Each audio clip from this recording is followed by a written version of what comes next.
날입니다.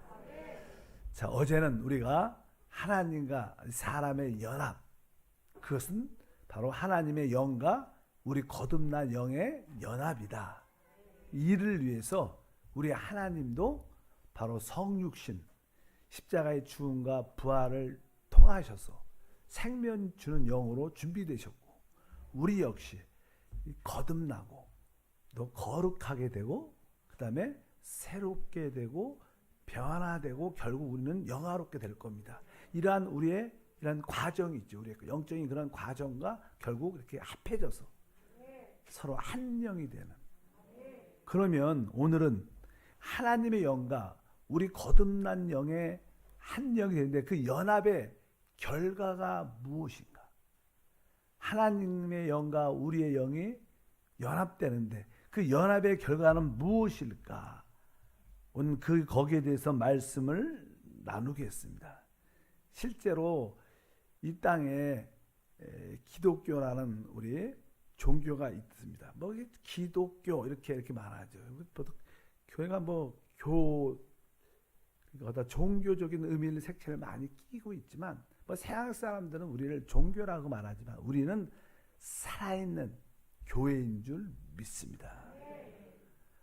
보통 일반적으로 사람들이 복음을 전할 때 예수 믿고 구원을 받아 천당에 가야 된다, 그렇지 않으면 지옥에 간다, 일반적인 그러한 복음을 가장 쉽게 전하지만 성경에서 말하는 복음은 실제로 조금은 다르죠. 내용이 다르다는 그런 뜻이 아니라 좀 더 깊고 자세하고 하나님의 경륜을 이루는 복음 전파가 돼야 될 줄 믿습니다. 사도 바울 같은 경우에는 강력하게 복음 전파를 통해서 사람들로 하여금 무엇을 거듭남으로 하나님의 생명, 하나님을 얻도록, 그래서 하나님을 우리가 얻을 때 우리 안에 하나님의 생명도 우리 안에 받아들이게 되고, 그리고 하나님과 하나 되는 그런 길들이 우리 가운데 이루어지는 줄 믿습니다. 그래서 우리도 정확하게 왜 복음이 전파돼야 되는가? 우리가 천국 아니면 지옥의 결과 때문인가? 실제로 성경은 그렇게 말하지 않죠. 결과는 그렇게 나타나도 바로 하나님이 우리를 구원하신 목적은 성경은 이렇게 기록됩니다.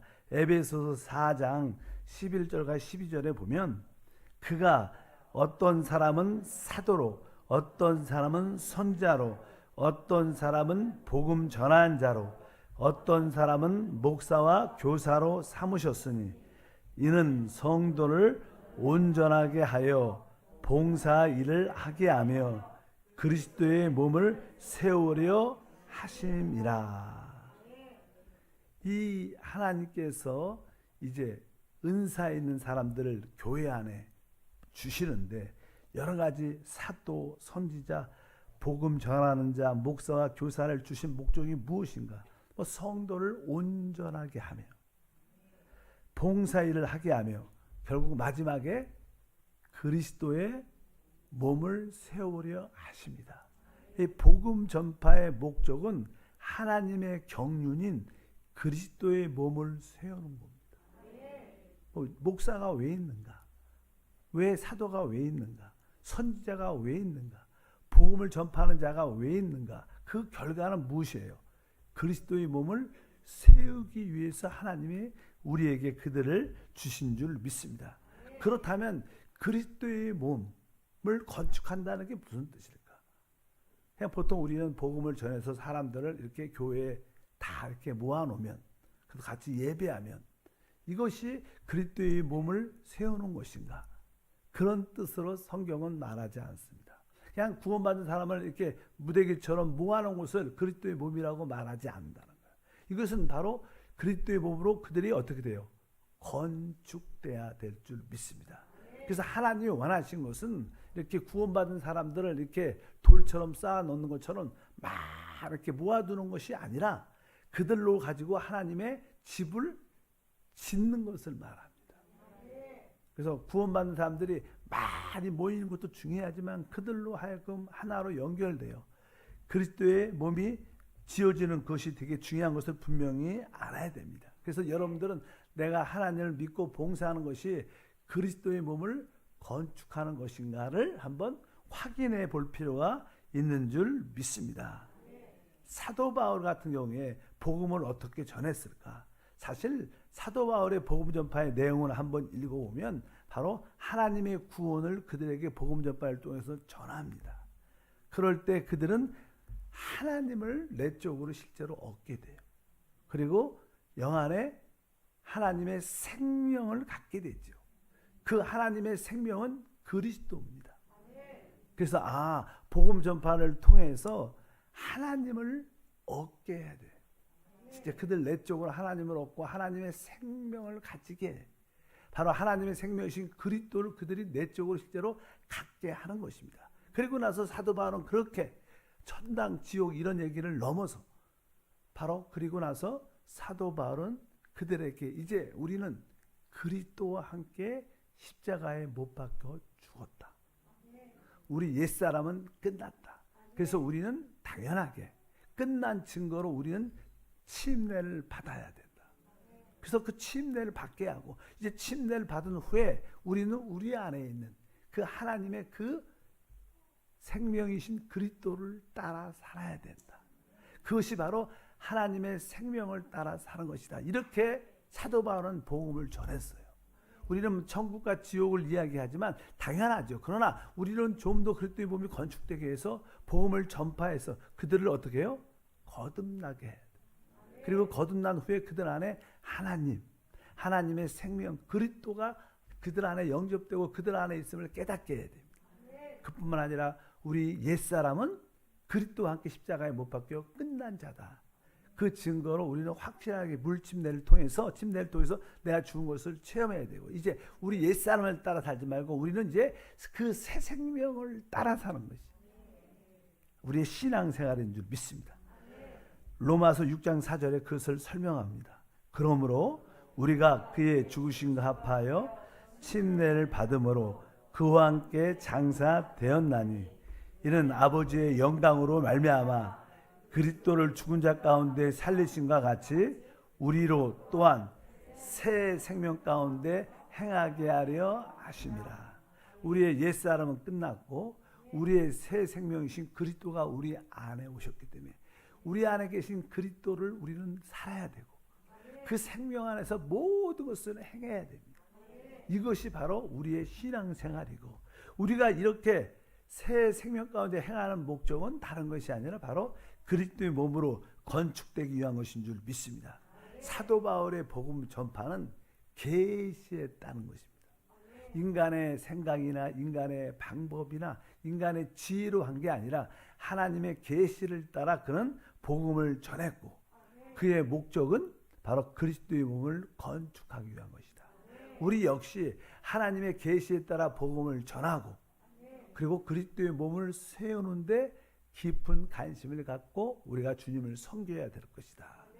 그렇다면 이제 그리스도의 몸의 건축은 보통 우리가 몸이라는 것이 이 몸이란 제도의 몸인데 몸은 이렇게 기본적인 뼈대란 골격을 갖고 있어요. 뼈대가 있고 나서 그 안에 이제 내적인 성분들이 다 채워져서 유기체력으로 우리 몸이 형성됩니다. 그렇죠. 그러니까 이제 우리 몸이 그리스도의 몸이라는 것이 건축되려면 골격이 있어야 돼요. 골격. 그리고 거기에 살과 피와 모든 것들이 내적인 성분들이 거기에 붙어서 이루어지는 겁니다. 몸이란 자체가 그럴 때 생명으로 유기적인 살아있는 존재가 되는데 마찬가지로 우리에게 먼저 골격이 있어야 돼. 그리스도의 몸이 되려면 뭐가? 골격이 있어야 돼요. 골격이 무엇인가? 사실 골격은 하나님께 구속받은 그리고 거듭난 그리고 거룩하게 된 우리죠. 새롭게 되고 변화된 우리를 말합니다.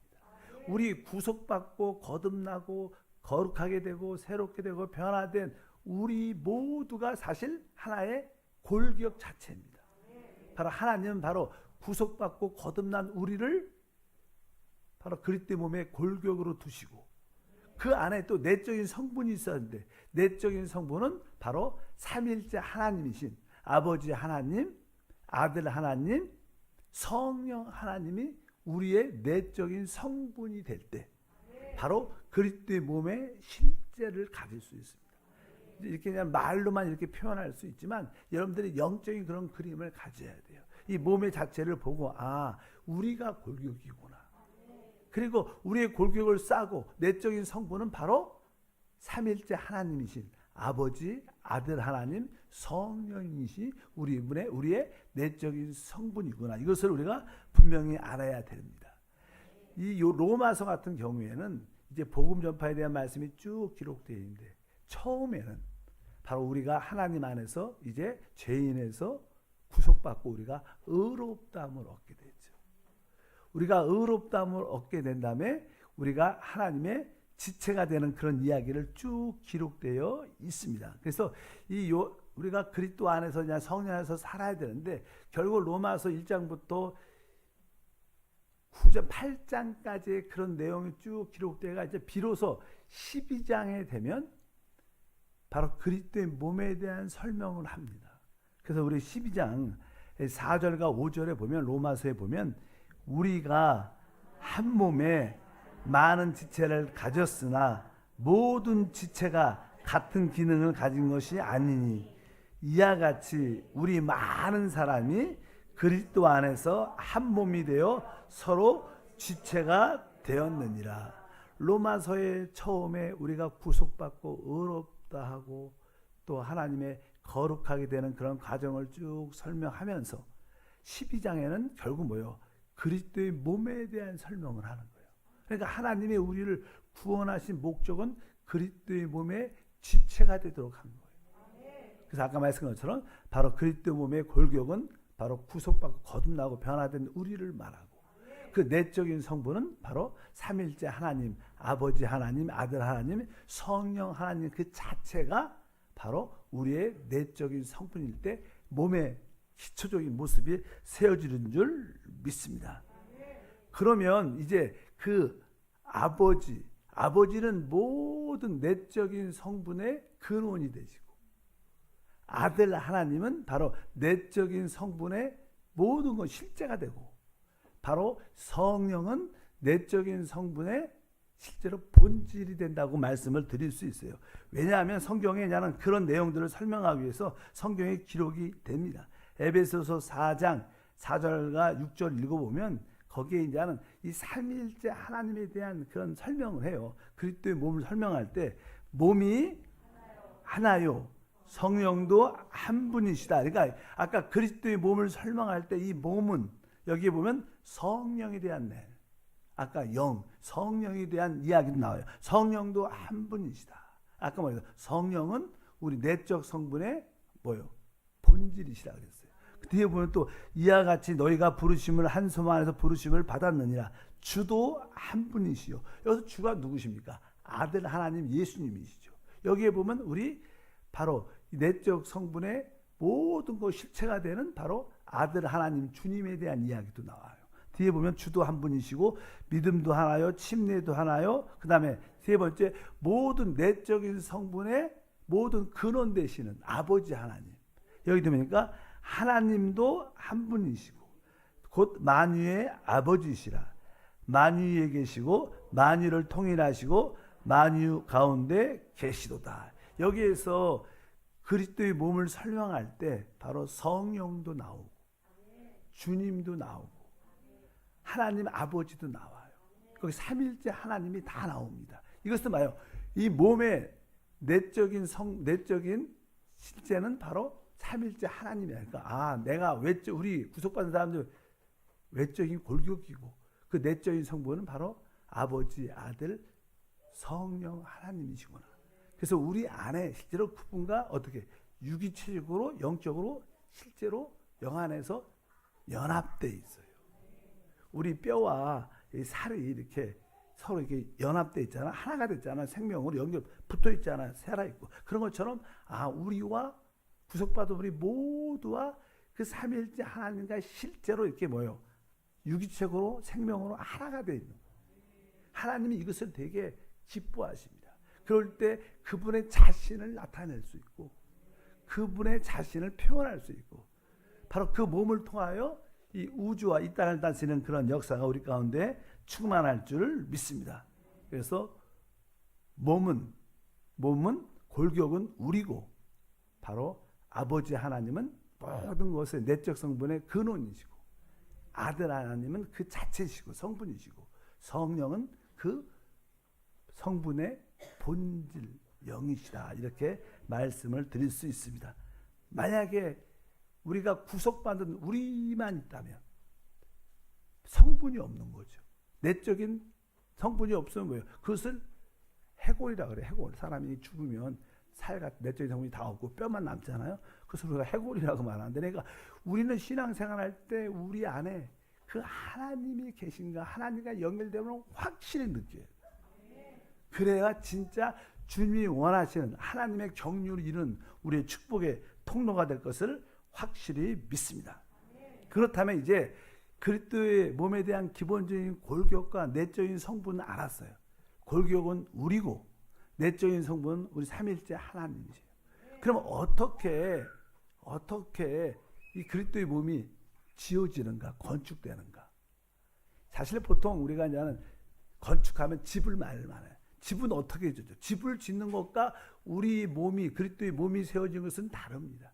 집을 질 때는 우리가 보통 땅에 기초 공사를 한 다음에 그 다음에 골격을 세우고 그 사이에 이제는 벽돌 같은 걸 쌓아서 집을 이렇게 져요. 뭐 그런 식의 기초 공사한 다음에 그 다음에 골격을 쌓고 그 안에 이제 사이에 메꿔가면서 집을 짓는데, 그러나 그리스도의 몸은 그렇지 않다는. 사실 사람이 태어날 때 어떻게 태어나요? 그냥 모든 것을 다 가지고 태어납니다. 어린아이가 태어날 때 뭐 사지백체라 그러죠. 모든 몸을 다 갖고 있습니다. 손가락도 작아서 그렇지, 모든 것이 작아서 그렇지 다 있어요. 발가락 10개, 손가락 10개, 눈, 코, 입, 장기들이 다 있습니다. 다만 그 어린아이가 태어날 때 그 아이에게 필요한 것은 뭐예요? 성장이에요. 아이가 자라면서 점점 그 성장을 통해서 하나님의 몸이 온전히 만들어지는 겁니다. 그래서 우리가 거듭날 때 우리는 모든 것을 다 가지고 태어납니다. 이제 우리 모든 거듭난 성도들에게 필요한 건 무엇인가? 이제 그들을 잘 먹이는 것. 그 먹이는 것을 뭐라 그래요? 양육이라 그래요. 양육. 그러니까 우리가 그들에게 영적인 하나님의 말씀과 성령으로 잘 먹이면 시간이 지나면 점점 자라면서 뭐 손가락도 발가락도 눈도 코도 점점 이렇게 자라게 됩니다. 이제 그리스도의 몸이 건축되는 것은 우리가 주 예수를 믿고 거듭날 때 우리는 온전한 그리스도의 몸의 지체로 태어나는 겁니다. 그러나 아직 어려요. 기능을 확실히 발하지 못합니다. 우리에게 필요한 것은 성도들에게 뭐예요? 양육이다. 그래서 양육이 잘 되는 교회는 성도들이 영적으로 성장을 합니다. 그러나 그냥 봉사, 예배, 그런 형식적인 그런 폼으로만 교회를 이끌어가면 겉으로는 멋있는 것 같지만 실제로 성도들에게 영적인 그런 성장이 별로 없어요.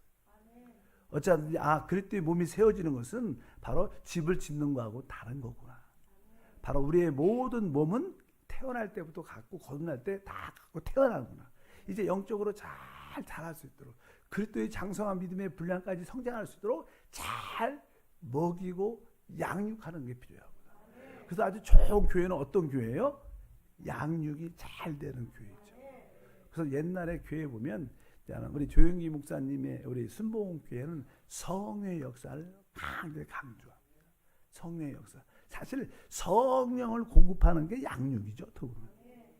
그런데 나는 장로 교단 쪽에서는 제자 훈련 같은 걸 많이 했어요. 근데 사실 제자 훈련이 중요하죠. 제자 훈련은 어떻게 보면 양육 비슷하지만, 근데 그 양육의 실제는 성령 안에 있는 거예요. 그러니까 성령의 충만 없이 그냥 제자 훈련만 해도 의미가 별로 없고, 그냥 성령만 사모하게 하면 또 제대로 양육이 안 되니까 성장이 부족합니다.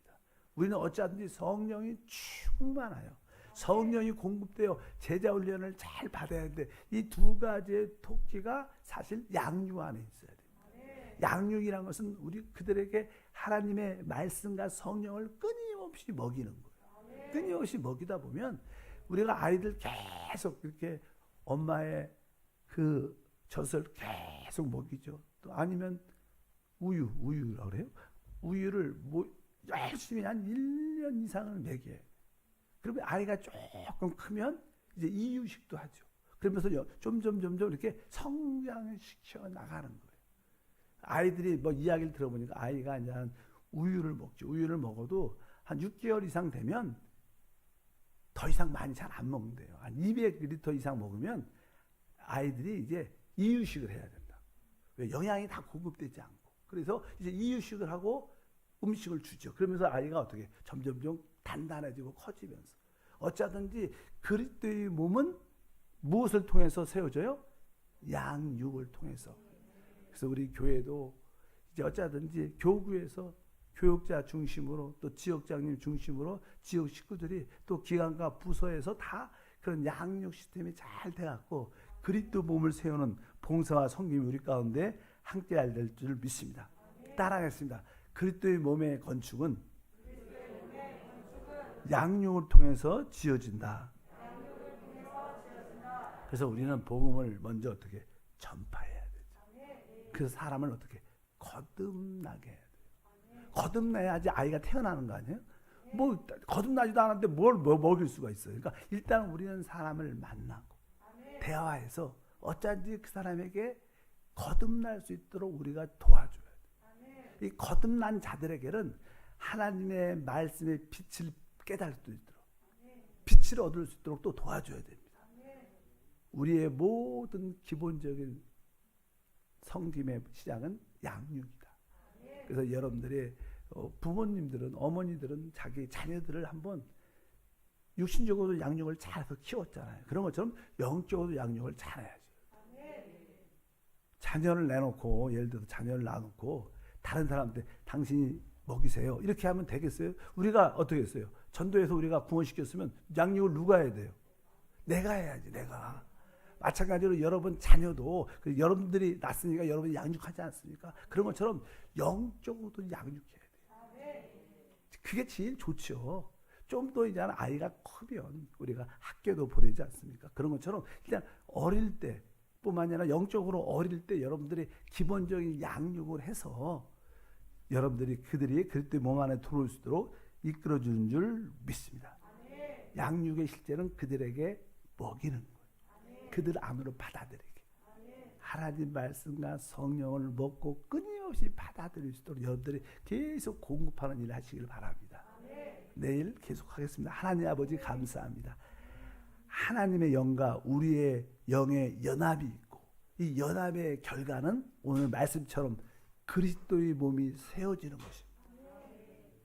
바로 그리스도의 몸은 구속받고 거듭난 변화된 우리가 그의 골격이고 바로 그 골격의 내적인 성분은 바로 우리 삼위일체 아버지, 아들, 성령 하나님이십니다. 이 삼일째 하나님과 우리가 이렇게 연합돼요. 유기적으로 생명적으로 연합되게 하시고 이제 우리는 주 예수를 믿을 때 이렇게 태어납니다. 거듭날 때 생명으로 태어납니다. 그러나 이제 우리가 양육돼야 우리에게 성장이 있습니다.